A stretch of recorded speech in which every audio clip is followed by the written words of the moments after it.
Bien-aimé, shalom, shalom, biskano soboyambi biso na bandako na bino bien-aimé, nzambe na biso amona bino, topesi bino mbote na kombo na Yesu Masiya. Un grand shalom, biskanyonso bozo tala biso na moment oyo na nzela ya ba telefone, na nzela ya ba écran na bino, na nzela ya ba computador.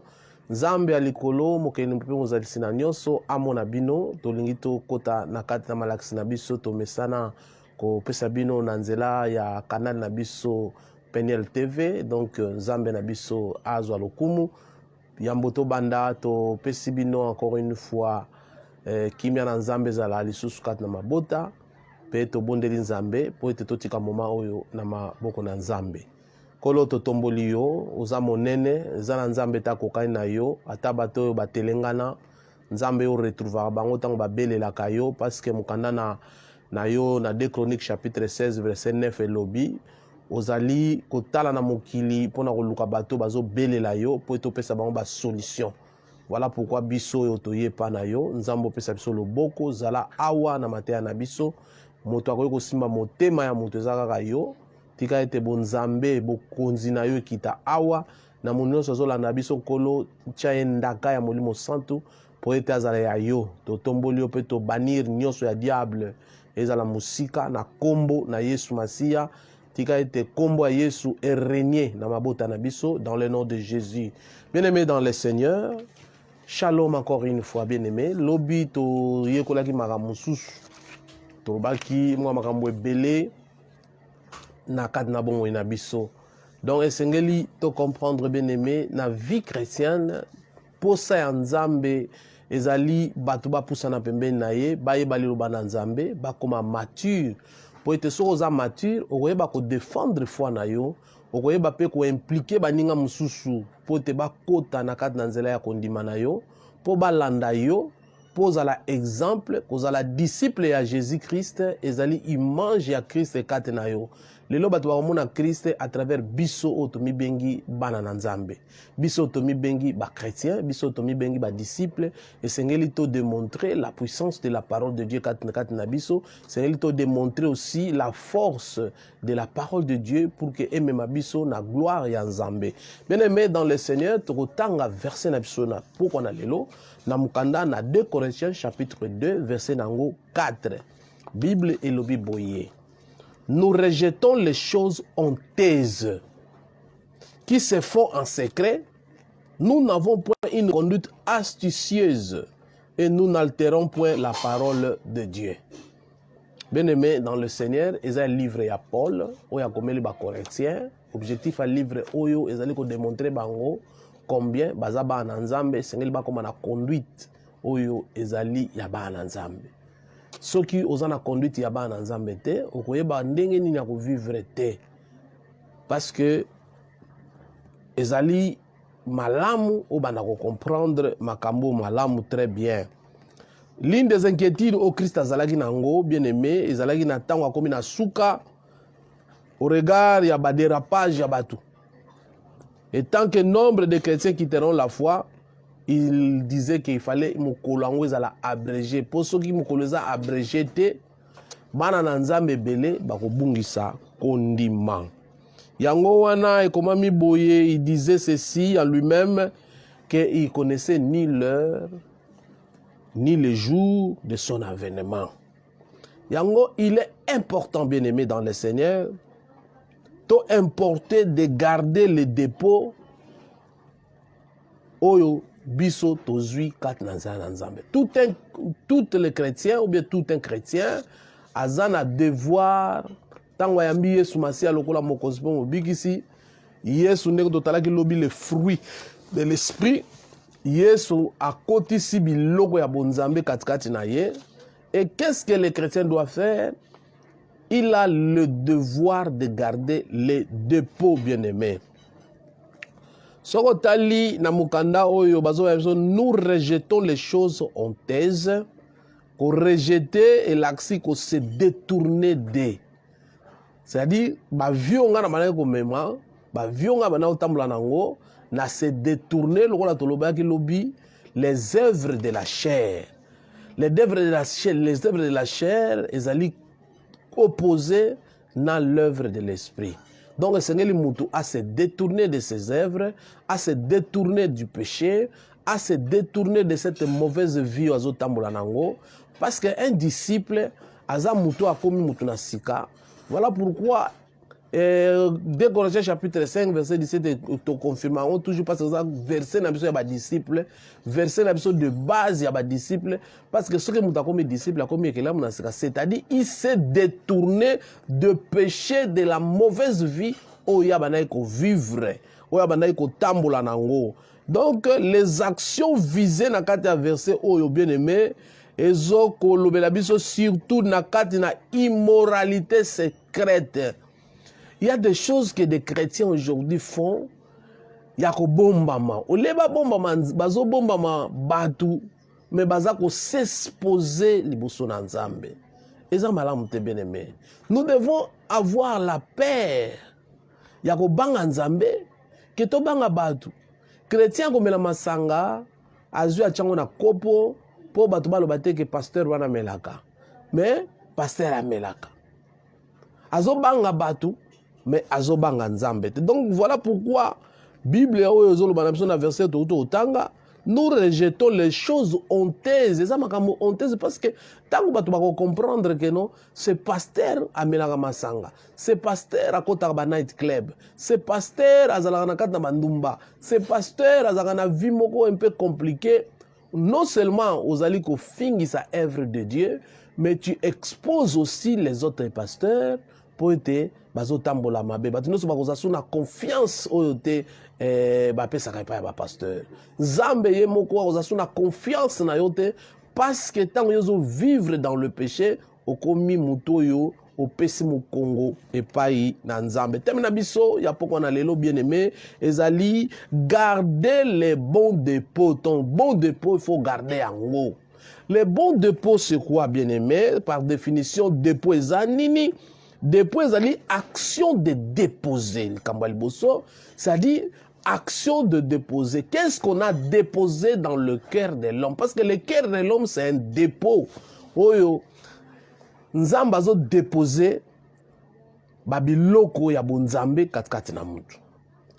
Nzambe atiaka makambo ya bonzambe pour que mutu a vivre volonté en Nzambe katikati na ye. Donc le but c'est l'action de déposer, spécialement déplacé en lieu sûr. Ce qui Nzambe azo ko viser motema na biso parce que ezali lieu sûr oyo biso toko ko bomba makambo na bonzambe pour être tozala un bon dépôt oyo toko présenter un jour liboso na Nzambe. Quand on lobaka les bons dépôts, dépôt ya malamu babombaka trésor, na kati ya dépôt babombaka biloko ya valeur, na kati ya dépôt ezali réserve stratégique ya mutu aza ko bomba biloko acheli motema. Cela veut dire biso na kati na bomoi na biso tant que ba disciple ya Yesu Masia, nous avons ce dépôt autozobomba le sali, la vie éternelle. Donc c'est lito batela yango malamu parce que le dépôt autozana ngo lokola motema yango ndezali centre esika Yesu Masia zo koluka kokota pote ya vanda abanota musayo. Lokola ezali centre ya commandement, c'est l'endroit oyo Yesu alukaka pe le diable alukaka. Soko za pridenté, le diable a ko gagner dépôt na yo et Jésus sera dehors. Mais ce qu'on peut si bon na Yesu, Bible zoloba na biso, il prendra place. Le kola mukanda na Apocalypse zoloba, je suis à la porte, je suis en train de frapper.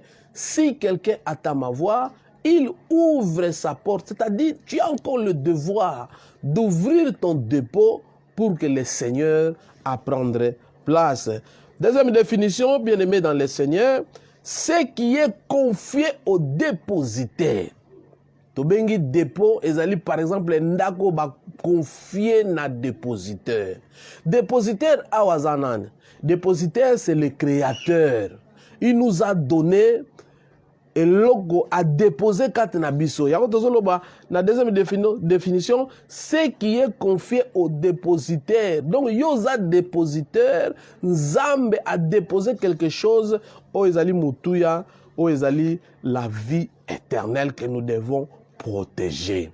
C'est comme si Moutolela sombi bien na elinga voyager na mikili mususu, aza na jalousie ya ko protéger bien na passeport parce qu'à cause aka na passeport sans bien au voyager te. So pas na billet sans passeport en voyager te. Donc ça biloko ba ba protéger ka pour être ba comme na lieu sûr. Et biso lokola ba na Nzambe, toza na devoir de protéger ces bons dépôts que Jésus nous a donnés par la parole de Dieu. Le jour où nous avons accepté Jésus-Christ comme Seigneur et Sauveur, nous avons le droit, bien-aimé dans le Seigneur, il y a que protéger ces dépôts. Parce que na kati ya dépôt oyo, ndesika un jour, le propriétaire, le dépositaire, il viendra pour atunabiso ce qu'il a déposé, ce qui est allé Kati Nabiso toujours. La Bible nous apprend que nous devons nous transformer par le renouvellement de l'esprit bien-aimé. Dans Romains chapitre 12 verset 2, Bible nous a confirmé, ne vous conformez pas au siècle présent. Pourquoi nous ne devons pas se conformer au siècle présent? Parce que Dieu nous a donné quelque chose de très important. Ils dépendent d'un siècle haute. C'est quoi ce qu'il a donné? C'est son esprit à nous. Hier, nous avons pris les fruits de l'esprit. Nous avons compris que, bien aimé, il y a fruit de l'esprit, c'est le Saint-Esprit qui transforme l'homme. Et Dieu a déposé cet esprit dans notre dépôt. Nous devons bien garder cet dépôt, bien aimé dans le Seigneur. Voilà pourquoi nous ne devons pas se conformer au siècle présent. Le siècle présent a des problèmes. Il a des problèmes au siècle présent à présenter devant nous pour que bisoto s'éloigner vis-à-vis Yamaloba Nzambe. Et c'est important, bien aimé, ne vous conformez pas au siècle présent. Mais nous devons faire quoi? Parce que nous vivons dans ce siècle. Nous vivons avec le monde. Nous vivons avec tout ce qui se passe na katina mukilio bien aimé dans le Seigneur. Mais nous, comme disciples de Jésus, qu'est-ce que nous pouvons faire pour que tous à la conformité, ba monanga lolenge ya kalate. Lolengo nazalaka kala, soko na kanise lolengo nazalaka kala, no j'ai passé mon temps pour rien. Si je savais les bonnes choses que Jésus a zotia na mutema na ngai. Si je savais, si je connaissais ce Jésus peut-être à l'âge de 10 ans, je connaissais ce Jésus à l'âge de 15 ans, bien aimé, ce sont des bonnes choses que Christ a mettre dans la vie nabiso.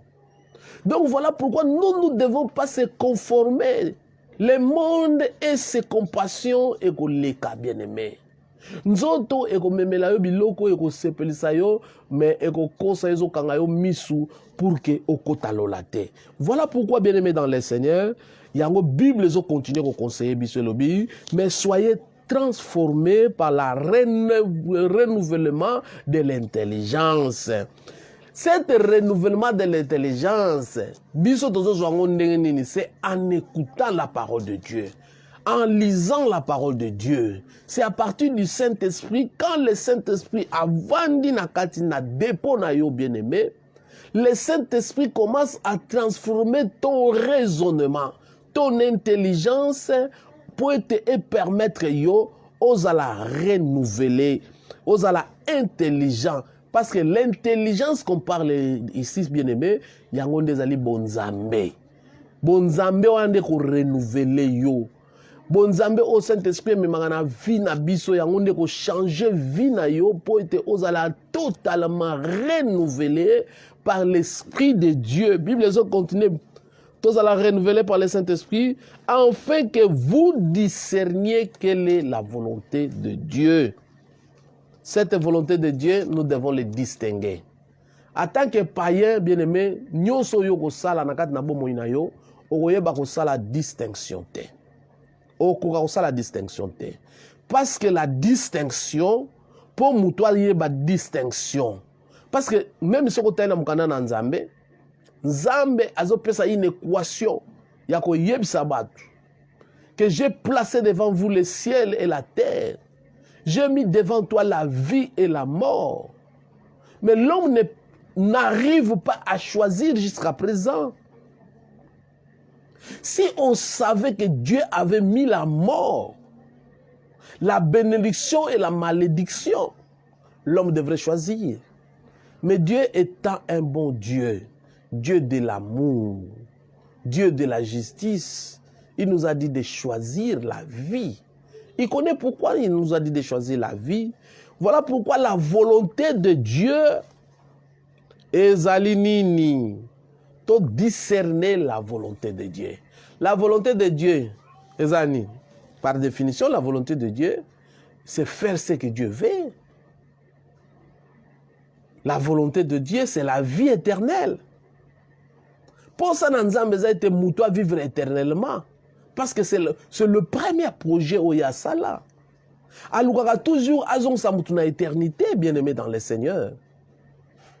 Voilà pourquoi dans Jean 17, verset 3, Christ azoloba, or la vie éternelle, c'est qu'ils te connaissent, toi le seul Dieu, et Jésus-Christ que tu as envoyé comme, et ton Fils que tu as envoyé.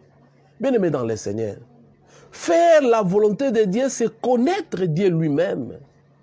Quand je connais Dieu, en tant que disciple, je vais commencer maintenant à discerner le bien et le mal. C'est ça la connaissance de Dieu. La connaissance de Dieu, c'est de regarder et de fixer tes yeux vers ce que Dieu veut. Et vous allez comprendre ça, mon Congo, dans ma somme, bien-aimé dans le Seigneur. La volonté de Dieu, c'est la repentance. Moutoua zonga na maboko na Nzambe. À se repentir de ses péchés. Oh bien-aimé dans le Seigneur, quel que soit le temps que tu as fait dans le péché, quel que soit le moment que tu as passé dans les sciences occultes, quel que soit le moment que tu as passé dans la magie, dans la sorcellerie, dans des fétiches, dans des maisons nocturnes, quels que soient les sacrifices que tu as faits, Dieu veut que tu fasses sa volonté.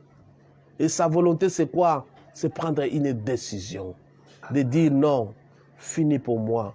Malingili subilo kote. Nazongeli mokeli nanga. Mokeli akela ngai. Ye azana posa ozana dépôt ya malam. Tout le monde a un dépôt. Le cœur de l'homme est tortué par-dessus, qui peut le connaître les Nzambe. Donc tout le monde a les dépôts. Il y a des gens qui ont des dépôts de mal, des dépôts mal, des dépôts pourris, pourris avec des péchés, pourris avec des rancines, pourris avec des problèmes sérieux. Je ne parle pas celui-là, je ne parle pas cela. Mais pour ça, Nzambe il a dit, je veux que tu gardes ton dépôt. Parce qu'il sait qu'il va revenir. Oya kela yo ayebi ka kozonga. Mais à cause de bateau et bagarda qui ba bon dépôt katkate na bango. Et voilà pourquoi nous avons discerner quelle est sa volonté. Tolobi la volonté na ye. Ils allaient connaître que yé moko na liboso le créateur et puis connaître le sauveur Jésus-Christ. La seule solution, la seule et unique solution que nous avons besoin pour moto à retourner na maboko na ye. Bien-aimé dans le Seigneur, le dépôt que Dieu veut, biloko nyeza na kati ya dépôt wana. L'homme te montre que le fruit de l'esprit, les autres continuent. Donc ça, moi parenthèse moi pour le parce que ça est important. Ils ont biloko zamba zolinga mutema ya mutu ezala totalement na kati na biloko yo. Deuxième des choses bien aimé l'ungelo banini na Galates chapitre 5 verset 22. Ils ont continué toujours. Ce dépôt là, il faut ça na fruit parce que na dépôt to koboma masango na dépôt to koboma nguba mais na dépôt nzamba zolinga alinga kuta les fruits de l'esprit. Le fruit de l'esprit, oh, tu l'amour, tu la joie, tu la paix, la patience, tu la bonté, tu la joie. Un enfant de Dieu sans amour, bien aimé amour en Nzambete. Parce que l'amour, et sa définition Nzambazanango, il est amour. Dieu est amour. Ce que c'est tozali ba disciple en Nzambe, cela veut dire l'amour faisait la moko ya ba élément où il refléter biso lokola caractère so ba définir biso. Donc nous devons apporter l'amour na bato bazolinga biso, nous devons apporter l'amour ata na bato ba yini biso parce que notre maître y a démontré que cet amour, l'amour c'est prendre l'autre comme toi-même. D'ailleurs, c'est moko na ba commandement. Le plus grand commandement, au Christ a dit l'amour. Aimez-vous les uns les autres. Bien aimé, sengeli to milingana. Mais dans une église, nous n'avons pas l'amour. Nous sommes tous en solande, nous sommes en te. Pasteur, nous sommes pasteur, nous sommes poison. Comment dans une église, les lobes sont poisonnés? Poison est quotidien dans une église. Poison est quotidien dans une famille. Maman na papa, na ba na ba yoka na ba bomi papa. Et ça l'a raté, bien aimé dans le Seigneur. Et c'est lui qui comprendre que notre Dieu, caractère, parmi les caractères onzambazanango, c'est l'amour. L'amour doit primer dans tout ce que nous faisons. Le deuxième caractère, le deuxième fruit, bien aimé, c'est la joie. Okuta mwana nzambe muso azanga esengo. Esengo eza moko na ba élément ezo lakisa ke mwana nzambo aza bien. Quel que soit azan eloko te, mais il est toujours na elongi ya esengo. Parce que elongi ya esengo ne définissaka motema ya mutu. Mutu muso omoni atas alobi na ete me elongi se sala ba trace. Comment mwana nzambo kozala elongi finana. Non. Osiliki na mutu te. Oyoki kaka mutu bengi yo babuso ata na téléphone. Oh, sokange elongi ezalaka te bien aimé. Okutani na mutu te sokange elongi te bien aimé dans le Seigneur. Moi en Nzambe, il faut rayonner de joie parce que c'est lui qui l'a appelé et maître de joie. Il faut joie et à la part na yo. Il faut joie et à la démontrable. Ozanga te parce que au dépendra pas Nzambe. La joie eza moko ya ba élément ils ont caractérisé yo en tant qu'un enfant de Dieu. Parce que ce que dépend na yo à joie est débordé. Bien aimé dans le Seigneur, batumsu ba comprendre. Baba ndeko na seka azaka gentil hein. Na mukili tobenga ngo bataba gentil. Aza na waza gentil ofingi aseki kaka. Mwana nzambe faza ndengwana. Babeti aseki kaka. Balobeli aseki parce que azana sengo po muto atie sengo kati na ye aza munene koleka ba problème. L'enfant de Dieu, il faut akoma na niveau ko ba ete problème na ngeza muke devant mon Dieu est plus grand. Mutu mususu kaza na problème azomo kwa nzamba ko muke problème one leki nzamba ko salate. Manque de joie bien aimé. Et quand le fruit du Saint-Esprit ezala kat na bomoyi na yo akomemela yo la paix. Nous appelons Jésus le roi de paix, le roi de Salem. Asa roi de Salem, il amène la paix kat na mutu. Ozaka na kimia te, c'est kozana Jésus Yesu te bien aimé. Il faut zana kimia. Okolala atoza na eloko te me na kimia na motema lobi ete lobi nzamba kopesa ngai. Et lobi olamuki olali pe nzala te. Tout enfant de Dieu bien-aimé, il faut garder des points ya kimia. Kimia za moko na ba élément ezoko caractériser mwana oyo azali disciple de Jésus. Kimia za moko na ba élément parce que notre Dieu c'est lui-même la paix. Quand il vient dans ton cœur akovanda abandi kopesa yo paix.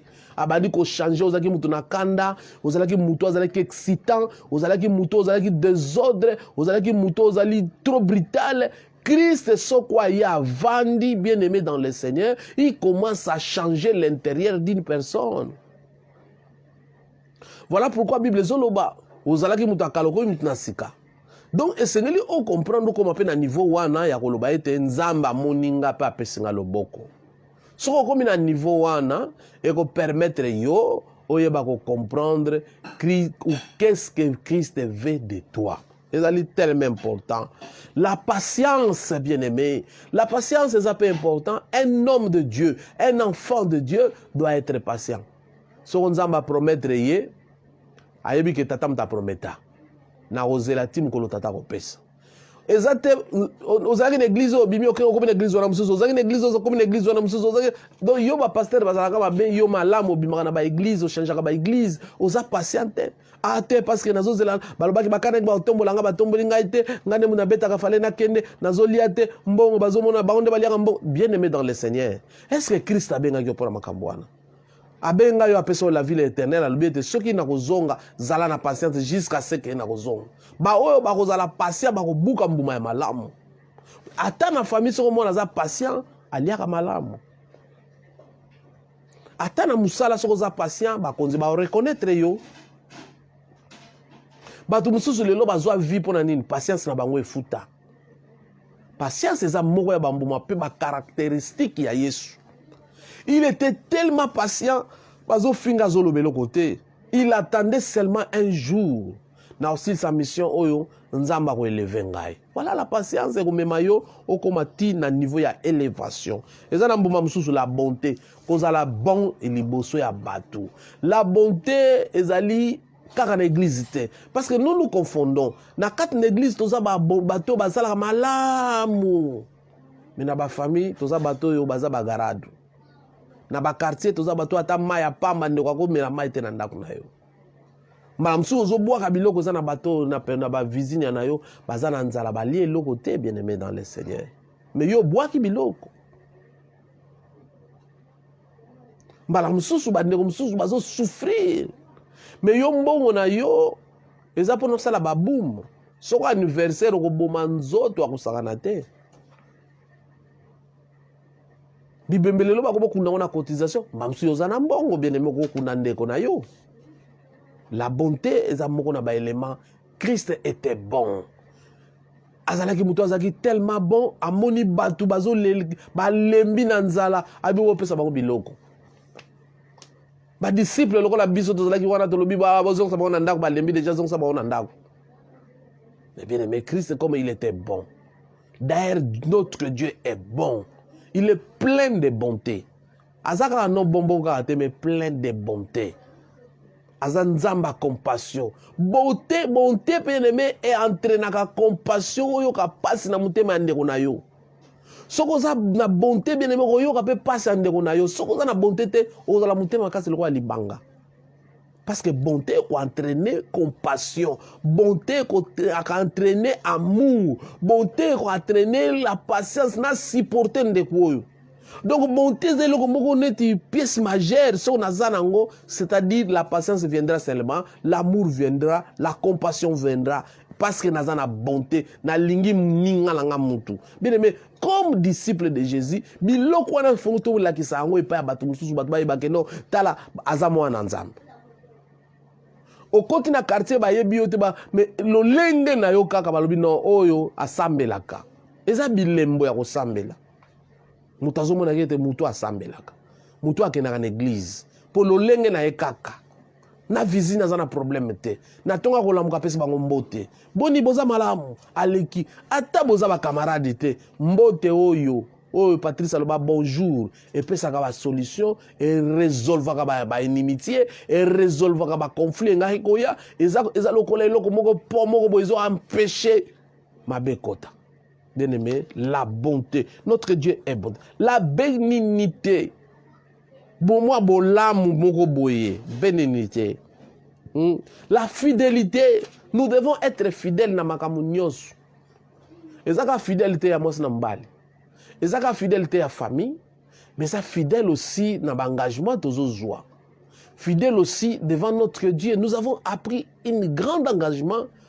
Nous devons être fidèles à biloko. Parce que ne pense pas quand tu crois en Jésus-Christ, le monde va te laisser, non. Les démons vont te laisser, non. Ils seront toujours là à te persécuter. Ils seront toujours là à te chercher. Ils mettront toujours des pièges pour en état initial. Mais sois fidèle, bien-aimé. D'ailleurs, la Bible dit, si tu es fidèle à des petites choses, Dieu va te confier de grandes choses. Banana kozala fidèle na ta ya prière na yo. Banana kozala fidèle na dîme na yo. Banana kozala fidèle chaque église, chaque dimanche tu es à l'église. Banana kozala fidèle na méditation de la parole de Dieu. Banana kozala fidèle na lecture de la parole de Dieu. Et banana kozala fidèle dans ta foyer. Zala fidèle, bien-aimé, dans de petites choses. Quand tu es fidèle dans de petites choses, et tu verras de changements dans la vie. La fidélité, est un moko, il y a caractère, il y a nzam. Jésus était fidèle jusqu'à la fin. Il a accepté de porter la croix jusqu'à la fin. Et toi, bien-aimé, Nzambe Nabiso, Azali Malamu, bien-aimé, il est bon, Seigneur. Il nous a appelés pour tous à la bateau, tous à la fidèle. Tant tous à la fidélité, c'est ainsi que, bien-aimés dans le Seigneur, nous serons appelés fils de Dieu. Et quand notre Dieu viendra, il va en rencontrer un bon dépôt. Bien-aimé. Garder le bon dépôt revient à jeter un regard sur l'éthique chrétienne. Donc kobomba dépôt ya malamu eza moko ne biloko esengeli totala na kati na ba éthique chrétien. Ezo permettre biso ya ko se dépouiller entièrement de toute souillure telle que la corruption. Mwana nzambe po a garder yo ba bengo pasteur mais bazo kango na corruption ezalaka te. Vous avez un pasteur corrompu. Non. Vous avez un fidèle corrompu. Un enfant de Dieu corrompu à Zalagate. Un pasteur corrompu à Zalagate.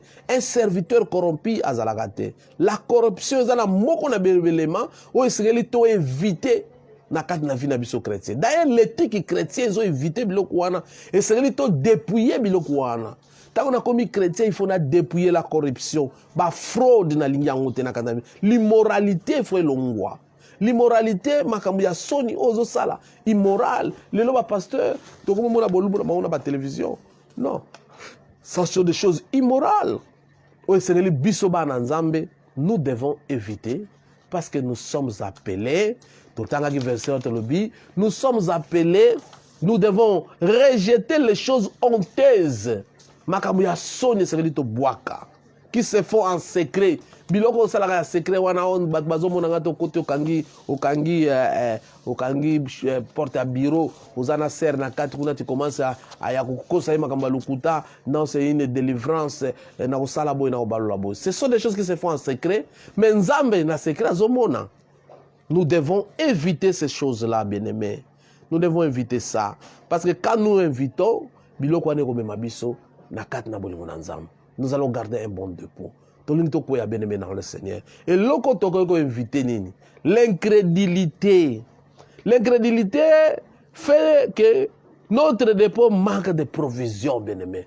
Tant que nous sommes incrédules, dépôt na biso et l'autre mokote yeso akokuta kat na biso.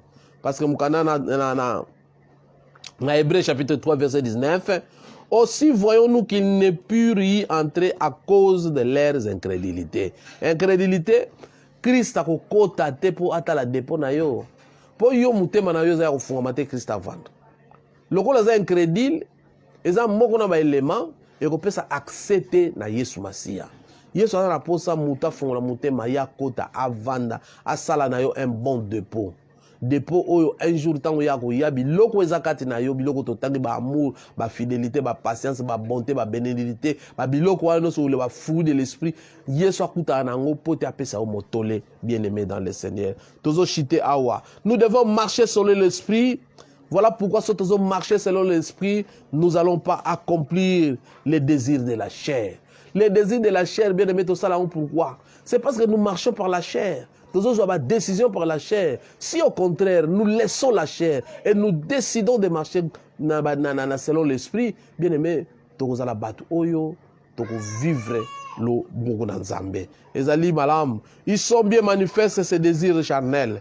Dans les désirs charnels, on a dans Galates chapitre 5 verset 19, ils manifestent belé, l'impudicité, l'immoralité, biloko no sengeli éviter. Yo mwana Nzambe faut éviter biloko l'impudicité. L'impudicité za moko na bamasumu oyo sozo salango, ozo salango non seulement na kati na nzoto na yo, mais ozo salango pe na kati na molimo na yo. Ozo ko bebisa le temple de Dieu, l'immoralité, la dissolution, l'idolâtrie.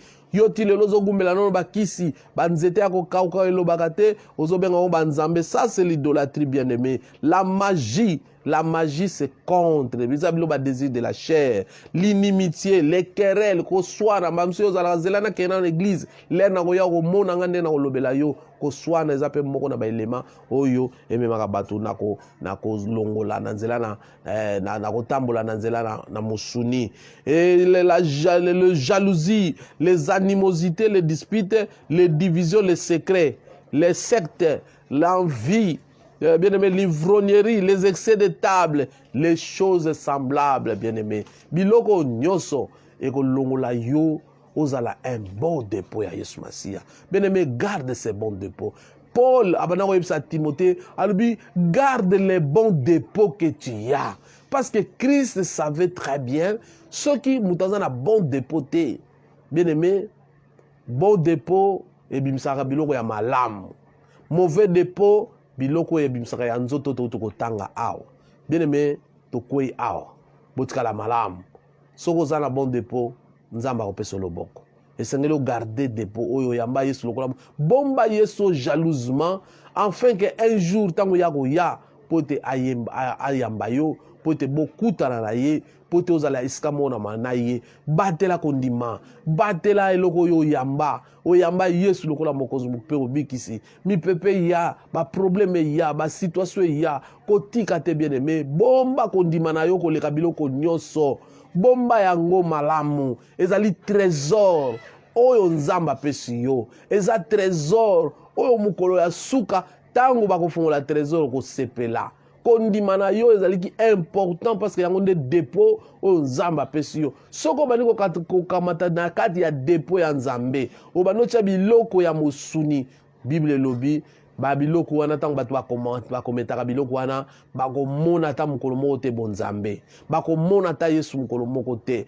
bakomona te ata mboka oyo yesu azobongisa mpo na ntina na bango bien aimé dans le seigneur yo nano oyambi yesu masiya te luka okoma na depo ya malamu eza yesu na kati na bomoi na yo yo nano oyambi yesu te luka opesa loboko loba nkolo nazali awa pesanga loboko nabika ngai pe nakota na bonzambe mokolo yo koya tokutana na yo bien-aimé toshite nzambe na biso amona bino tokangi misu na biso bien-aimé dans le Seigneur pour na kokumisa nzambe kolo yo lobi ete tu as la porte tu frappes si quelqu'un attend ta voix il ouvrira yo kokota pe kozala na esika moko oh Seigneur tika ete bandeko balandi biso oyo nanu baza ba dépôt ya malamu te pona yo kolo pesa bango loboko afin que na poko na lelo mutu nyonso akolanda biso kolo opesa ye loboko po eta koma mwana na yo bolingo na yo eza liboso yo moko ozala nzambe okosoutenir yango totomboli yo totiki mitema na maboko yo nde okolisaka mboto yo nde okolisaka graine oyo ekwei na mabele mitema nyonso yambi maloba oyo kolo okolisa afin que lobi bazala badisciple oyo bakobatela modepo na bango malamu na kombo na yesu nyonso moyina oyo akolongola mpona koseme na kati na depo moyina yaka kaka na butu koseme biloko oyo osemaki te nkolo oyo olobi ete nkolo oza wana mpona kobatela bomba biso na bolingono na kombo na yesu bien-aimé dans le Seigneur tosuki awa nzamba mona bino baye nyonso bien-aimé bazolanda biso bosabone na canal na biso Peniel TV canal Peniel TV na YouTube mamatere na biso nyonso eza na YouTube bosabone kosunga biso botya bakomatere nanu sabone te kota na pouce ekozala malamu po ete olandaka biso chaque 21h tolekaka na ba 21h nzamba mona bino bisika bozali kolo na biso pe nkembo kimia ya nzambe na mabota na bino encore une fois shalom botikala malamu na kombo na yesu na masiya nzambe oyo andima kopesa bomoi ne mpo na ntina na biso shalom.